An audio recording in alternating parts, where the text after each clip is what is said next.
You've been rotten, maybe you've forgotten to listen to a tree lady talk. Welcome everybody to the first episode in the new series of Tree Lady Talks, which is good to be back, isn't it? Oh, it's so good to be back after the strangest Christmas that we've ever known.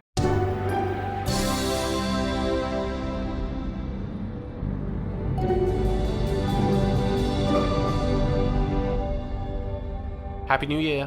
Happy New Year. We've got to keep chipper. Yeah, you absolutely have to keep chipper. And I can tell you without further ado that the first episode in this series is going to be a podcast which we're doing in collaboration with the Institute of Chartered Foresters, who are organising the Trees, People and Built Environment 4, which is a triennial conference. What can people expect from this, Sharon? Well, it's an international conference with the best speakers talking about the latest science, thinking and policy ideas on urban greening.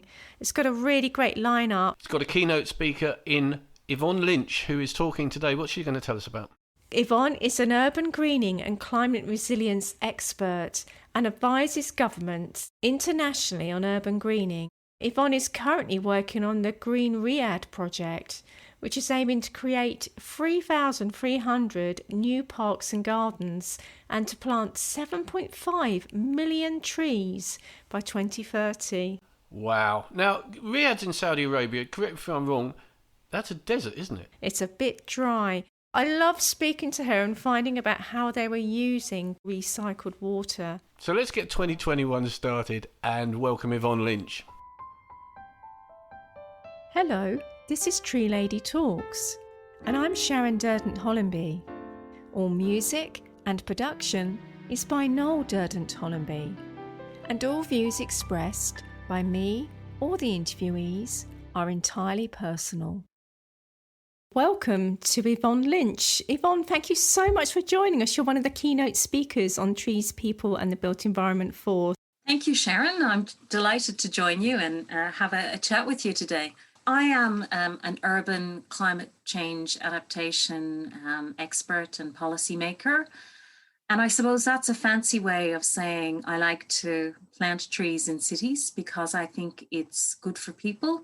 And I think it's a good way to adapt to the enormous challenge with climate change that we currently have. I just wanted to talk to you about something that I thought was absolutely brilliant. You worked for a while in Melbourne, didn't you? Tell us a bit about the role you had in Melbourne and the initiative you started, which kind of went global. I worked in Melbourne for over a decade, and I started off there in Melbourne City Council working on climate change adaptation policy. It became very clear to me while I was there that nature-based solutions are the core of what we can do as cities in the most efficient and impactful way to adapt ourselves. I had the opportunity to go and lead the urban forest team and the urban ecology team there at the city, working with the team to develop an urban forest strategy for the city, which was a really great thing. It was the first such strategy in Australia. And it was a good news story in many ways for the people in Melbourne. We were looking at increasing and growing the tree canopy there from 20% coverage to 40% coverage. Did you have any difficulties in obtaining the space for planting? No, the space wasn't an issue because it's not about, if you notice, I talked about canopy cover. Yes, yes. And the thing about trees in cities is sometimes we actually don't give them enough space to grow. We put them in footpaths, we put them in really cramped areas. The idea was that if you would look at alternative locations like the roadway and give some of the parking space to the trees, you could actually get much larger canopy trees. And so we did things like we modeled some of the streets. So for example, one street in particular, I think was Benjamin Street in North Melbourne. And we looked at the configuration. We had a street of declining trees that needed to be renewed. And there was something like 30 trees in that street, giving a canopy cover of just under 20%. And we worked out that we could put 12 trees in and get 40% canopy cover, allowing for the right species in the right place. That work was part of the urban forest strategy, which I mentioned. And In Melbourne City Council, they should be applauded and recognised as a city council that does its utmost around community engagement. Never put in a strategy or a policy or indeed any project without asking the community for feedback. And so with the strategy that I worked on, the urban forest strategy, we had a great story to tell people, we will double the canopy cover. What do you think? But the flip side of that story was actually we need to remove a lot of trees. This was due largely to climate change and the millennial drought that Melbourne experienced. So that millennial drought ran from about 1996 up until 2010. And it was the worst drought on record in Melbourne, yeah. Gosh. And one of the policy adaptations at the time to that drought was to look at really stringent water restrictions, soil levels. And so, of course, the urban landscape was no different. They set in place really strong targets for water reduction in the urban landscape, and they achieved those targets and even overachieved them. What happened was that trees that relied on irrigation were impacted and sent into decline.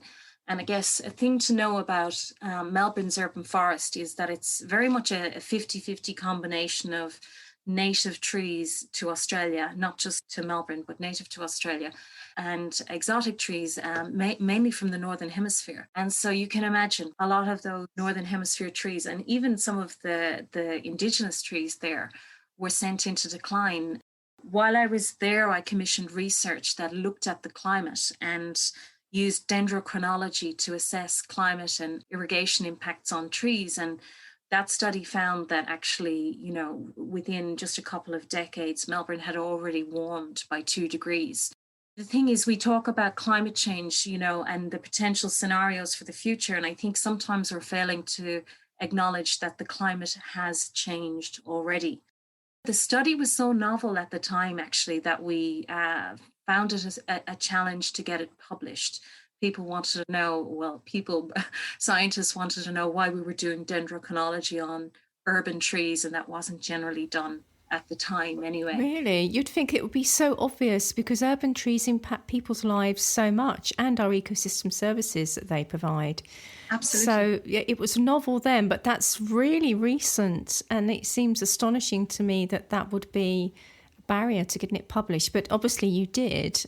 What was the result of that? What sort of species did you choose and how did you plant? We did a lot of the research. We were confident in everything we put in our strategy, but then we had to go to the public and tell them we want to double the urban forest canopy cover, but we also need to remove a lot of trees, or we will be removing a lot of trees. We had a consultant at the time, David Callow, who's now the director of urban greening there in Melbourne. And at the time, I hired him to go out and do useful life expectancy analysis of the urban forest. He basically came back and put a map in front of us that said 23% of the current urban forest you'd be looking at losing in 10 years.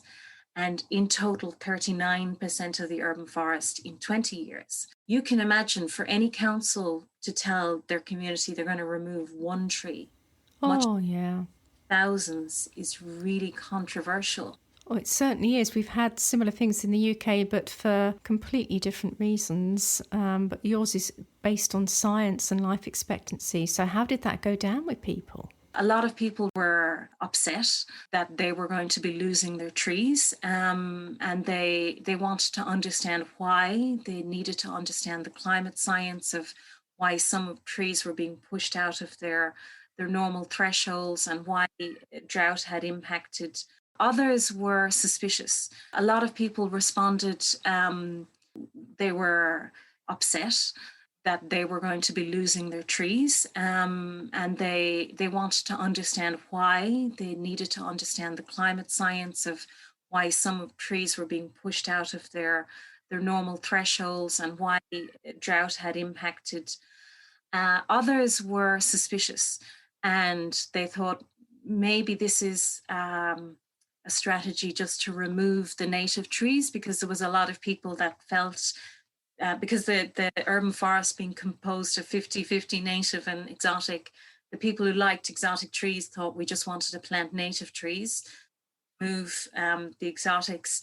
And then the people that like the native trees thought the same thing, that we just wanted to remove native trees and plant exotics. And so there was suspicion there. And one of the things that I did at the time was to plan a community engagement process that would be meaningful and allow people to express themselves in terms of how they felt about this information and also what they wanted to see.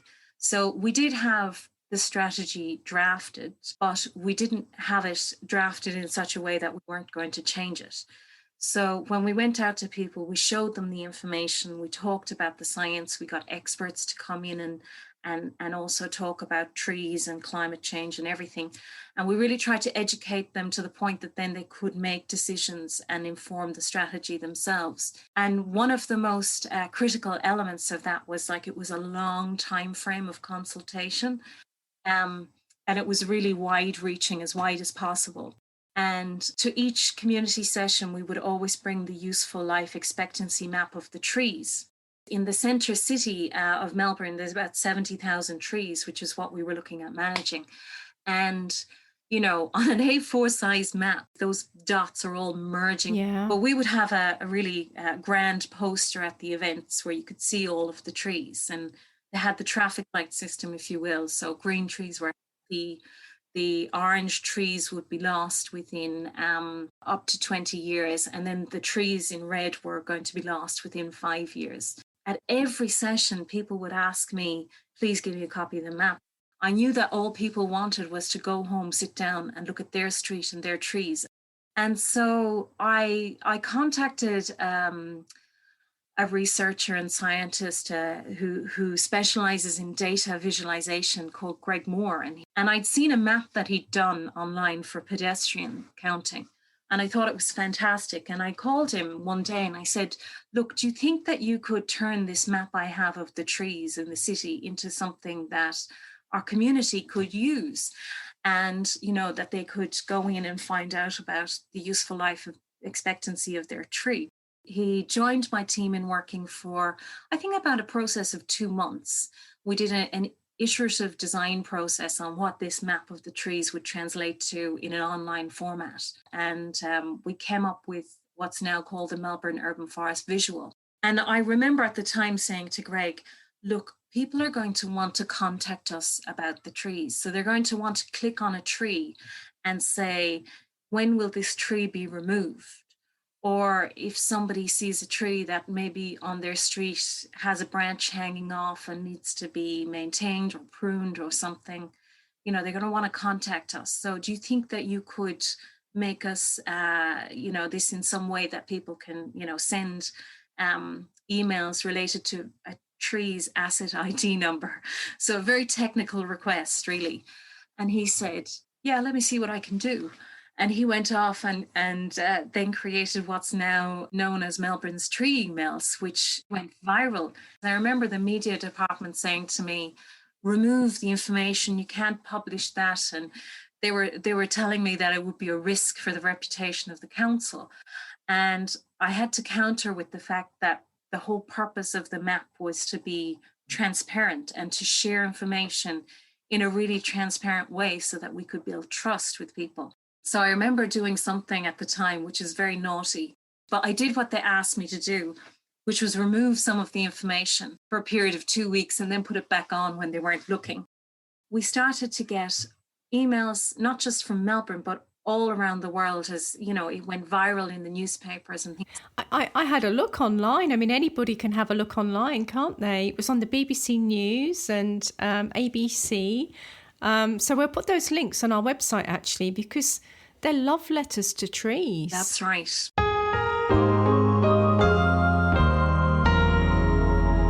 Tree Lady Talk.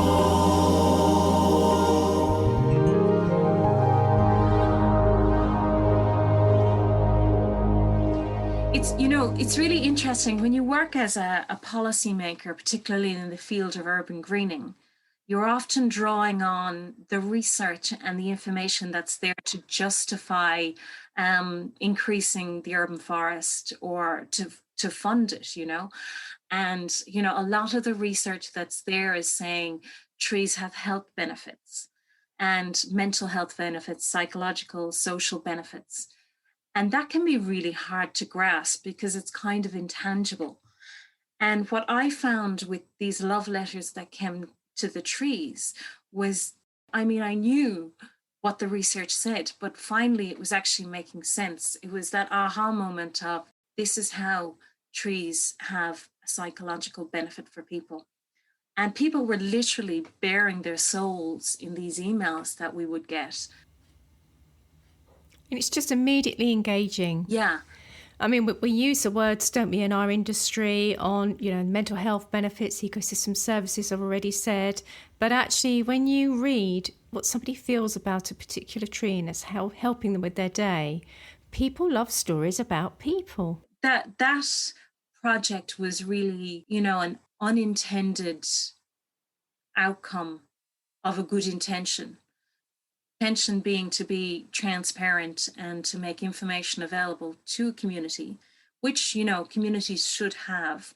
And it went viral, and I guess it's the gift that keeps giving in a way. The stories that came through were really quite extraordinary. A mother who wrote to a lemon-scented gum tree, a really grand lemon-scented gum tree that was positioned on the roundabout in front of the Royal Women's Hospital. She wrote in her email that of her gratitude to the tree and how it had supported her through the darkest time in her life. And she talked about how she had twin girls and how she would drive past the tree every day, and that the tree literally gave her hope to continue when she was visiting her daughters that were basically touch and go whether they would live or not. And she said, and now it warms my heart when I drive by you with my 5-year-old twins in the backseat. And I thought to myself, like, you just never know what is going on in someone's mind. And for her, and she really, and I have not been eloquent enough to do justice in recalling her words exactly, but the strength that those, that the tree gave her in those moments was extraordinary. And she wasn't the only story like that. There was other stories from people who were suicidal and the tree gave them hope, or homeless and the tree gave them shelter. It was always a beautiful thing at the end about how the tree had helped them pull it through, even the homeless man going back to the same tree that he used to sleep under after he was no longer homeless. There's no amount of facts or statistics on people's, mental benefit from trees that can kind of convey that richness. And there it was, I would go to work every day and it would be sitting in our inboxes every morning. You sometimes feel in policy, certainly the work that you can do can be invisible. And then you go to work, you see something like that, and you know that you're making an impact with every word on a page somewhere, can have an impact. Because I think sometimes as policymakers and strategists, we can often feel like, what we're doing, maybe it just sits on a shelf and it doesn't make an impact, but certainly this work was making an impact. And that was a really rewarding part of my time in Melbourne, and a kind of a nice legacy to share with the people that I worked with there at the time as well. How uplifting. And how did that help with the programme of felling the trees that were needed to be felled because they've been so drought stressed? Did it make that easier? Did it change the way that you looked at the planned felling and replanting? What impact did it have on your practice? It deepened community engagement. So, for example, there was before that, what we would do if we were removing a tree, literally any tree that was in the city that needed to be removed, that was identified by the tree crews, it would have to come to me. So I would have these photocopies of trees every day on my desk, and I would have to sign off on whether it would be removed or not. Depending on the location, the size of the tree, I would always ask for community consultation. And that would be a letter to the street if it was in a residential street, or it would be a notice on the tree, or it would be a community meeting if it was a number of trees. And really what the website did, and also the coverage that came with it, it was also heavily covered by the TV channels in Australia at the time. So there was this awareness that we're going to be losing trees. And so it prepared people in a way. And, and also equipped them with the information to question us as well, in advance. So they're not being told, perhaps 2 weeks before the tree comes out that it's coming out, but they're able to say a year in advance, are you sure? Or I think this tree is looking better. They're able to keep an eye on their tree and monitor the tree. And so really what it did was strengthen community stewardship over the urban forest. That was fantastic. And so now you're based in Riyadh in Saudi Arabia, growing trees in a desert. That sounds like a challenge, is it? So the project I'm working on at the moment is called Green Riyadh. It's a mega project for urban greening in Riyadh, which is the capital of Saudi Arabia. It's really part of Saudi Arabia's 2030 vision about transforming the kingdom and diversifying it away from oil-based economy. And so the Green Riyadh strategy is one element of many, many projects actually delivering on that. And the whole idea is to increase the livability of the city with increasing the canopy cover and the overall green ratio to bring about benefits such as cooling. We hope that we could create a 2-degree cooling across various microclimates in the city, and also then increase the health and well-being of the community. So the general idea is that we would plant about 7.5 million trees over the next decade, that we would create 3,500 new parks and gardens in the neighbourhoods throughout the city. It's, I have to say, one of the few urban greening projects I know of that puts its money where its mouth is. Because I think a lot of cities espouse to have green credentials, but they don't exactly fund the work. So in Riyadh, it's definitely well funded. And the core focus at the moment is looking at how we develop an urban forest with healthy, resilient and robust urban trees. Sometimes people are skeptical about whether you can have, an urban forest in a hot climate. And so it's really, it's one of those cities that are kind of at the extreme end on climate. Part of what we have to do is look at, what the palette or the species palette of trees for a city like Riyadh should be. There's a lot of reliance on maybe species that aren't suitable. So how do we cultivate the native palette? How do we introduce those appropriately? We've done some research with an Australian scientist looking at climate thresholds of trees. And of course, the key to the whole project is looking at water and how you can obtain a sustainable water supply for those trees. Part of the solution there is looking at how we use basically treated sewage effluent to reuse that, because currently in the city it's not reused. In most cities, you're finding high usage of potable water for a broad variety of things. And so really we're looking at, a new network infrastructure to reuse this water. The number of trees has been calculated based on the amount of water we think we could make available by 2030. And so while we have the large tree number program, it's not really about the tree numbers, but more about what do we think it would take to get the cooling and what do we think the water could support. So what stage are you at now? It sounds like you're doing the research and the planning rather than the planting. The stage we're at the moment is we're entering the design phase for a lot of these parks. And so we are in the process of designing a community participation framework to enable people to engage with that. So we have planted actually already about 30,000 trees over the last year. They've been mainly along some of the main highways. The big part of the program is really going to be delivering on those parks, not just at a city level, but at the neighborhood level. It is about creating places for people because we're kind of retrofitting in the green infrastructure, if you will. So a lot of cities that experience accelerated growth tend to focus on grey infrastructure, the pipe network, the telecom network, all of these, the roads especially, because that's considered to be the essential requirement in your city, right? It's almost being retrofitted back because Riyadh itself means green oasis or garden. So it's bringing that garden back to the city. And so the idea of the parks in the neighborhoods, there'll be almost 3,500 of those developed. The idea is that people can walk to them. So, a lot of cities right now are experiencing the same problems with chronic illnesses and disease. Yeah, non-communicable diseases because we're just having the wrong lifestyle. And we're heavily car-based societies. So part of the thinking around Green Riyadh is, encouraging pedestrianisation. And so putting parks near to people's houses so they walk to them.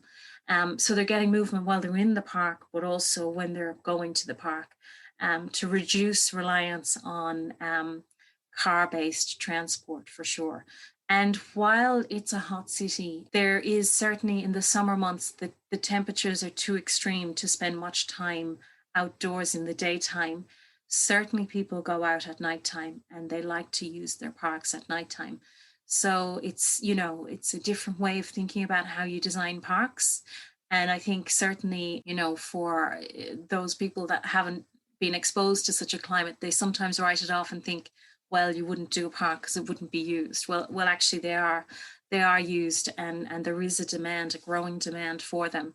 And there are many months of the year where the temperature, is perfect actually for outdoor activity. And so presumably there are ecological studies being carried out as well as before and after planting and as they evolve. So we've got that sort of database and hopefully a role model for other similar climates. But I do think that this sort of work helps deal with another pandemic, which is loneliness, particularly in our urban areas where people are just living quite solitary, tech-based lives. One of the things I'm really passionate about is getting people involved with the planting and management of trees. I understand that's a passion for you too. Tell us about the work you've carried out with community tree planting. There's a general kind of thing where all levels of government tend to pivot away from difficult or uncomfortable discussions with the community, and they seem to frequently experience collective anxiety at the concept of controversial conversations. And so when governments are doing anything with trees, usually it's a tokenistic community planting of some sort where you bring the community to plant trees. And certainly from my experience, both in terms of running community planting events and in terms of researching them too, they're often really quite tokenistic in their nature because they're usually about saying you've planted a number of trees. And often what happens is those trees can die pretty soon afterwards, or the conditions aren't created where they're maintained, or there's no budget to maintain them. When I was in Melbourne, I developed a number of participation processes across the urban forestry and urban ecology portfolios that would allow community members to get engaged with tree planting in a more meaningful way. What we did there was running things like design charrettes to have the community come in and decide the palette of trees for their precincts. In Melbourne, we developed 9 precinct plans for the entire city that would guide tree planting over the following decade. And the community were invited both online and in person to get involved with that design. And we did things like looking at, the color palette of the trees as well as the species palette, texture of bark and leaves and the colors, and also the social side of trees. What did certain tree species mean? What did certain locations mean for people? Did they have an association that was cultural or historical or social or whatever it be with some of those places? And then how would the trees relate to that? And so we did a lot of work to allow people to actually be involved in the decision making about what trees went not just into their street, but actually into their suburb and their precinct. that was done. I did that in Melbourne over a 3-year process for those precincts. So I think you rarely hear of government running a 3-year participation process, but that's ultimately what we did. And that was really successful with the community there. After that, a piece of work that I developed with a lot of my colleagues in Melbourne was an urban nature strategy or a biodiversity strategy. That was an experiment in asking, could you go to the community with a blank page and ask them to write a strategy with you? We're really lucky in Melbourne, actually. There's a community practice in community of consultants in community engagement that are really amazing at facilitating conversations and projects with the community. So we worked with some of those. One in particular, Kimbra, who helped me design this process for the biodiversity. And really, we brought the community in. We gave them blank pages and we asked them, what does Melbourne's biodiversity mean for you? What does it represent for you? What do you think of when you think of biodiversity? What do you think a policy around biodiversity should contain? And then we prompted them with categories like climate change and parks and birds and whatnot. And we got people to like literally pour out their hearts onto a page, then took it away and shaped it into a strategy. And went through an iterative process with that as well, of writing it up and then sending it back out for further comment and asking if it was representative.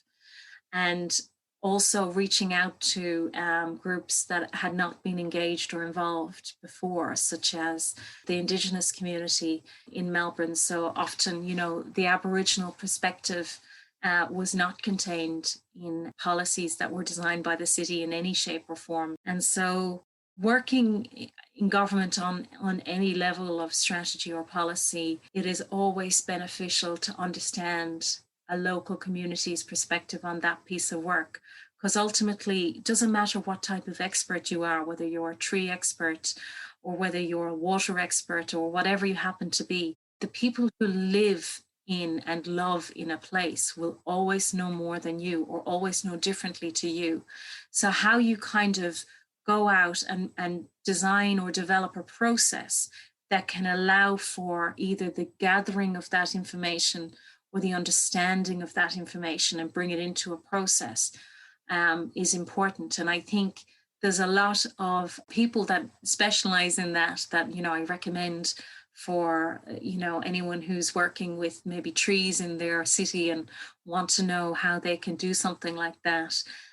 There is a community of practice around community engagement, and I encourage anyone to look into that. The IAP2, or the International Association of Public Participation, show some really great examples of what can be done. And it's all about being creative. And, sometimes you can follow a formula and that will work, or sometimes you can just have your own ideas and experiment with that. And as long as you're well-intentioned and are, communicating with whoever it has to be that might have to wear any controversy in your level of government or your organization, it should work out just okay. I think a lot of people shy away from community because they can think of it as being controversial. Really, all it is at times is it's uncomfortable sometimes when you talk to people and they have a different opinion to you, or maybe they're displeased with something your organization or your government has done.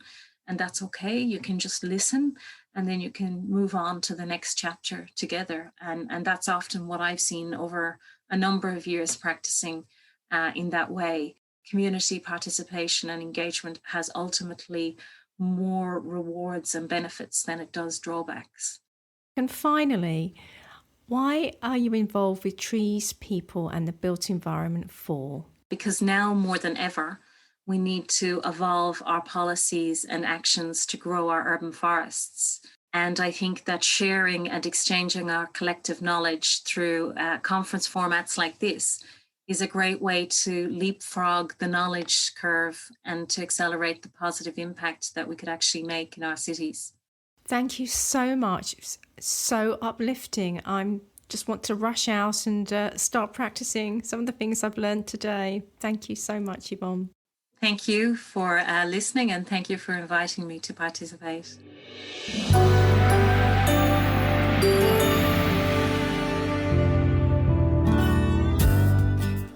Oh, what a fantastic idea. Love letters to trees. Honestly, it makes me want to move to Melbourne. I think that just shows how trees really capture people's imagination. It cuts right through the science and the common practice of working with trees straight into people's hearts.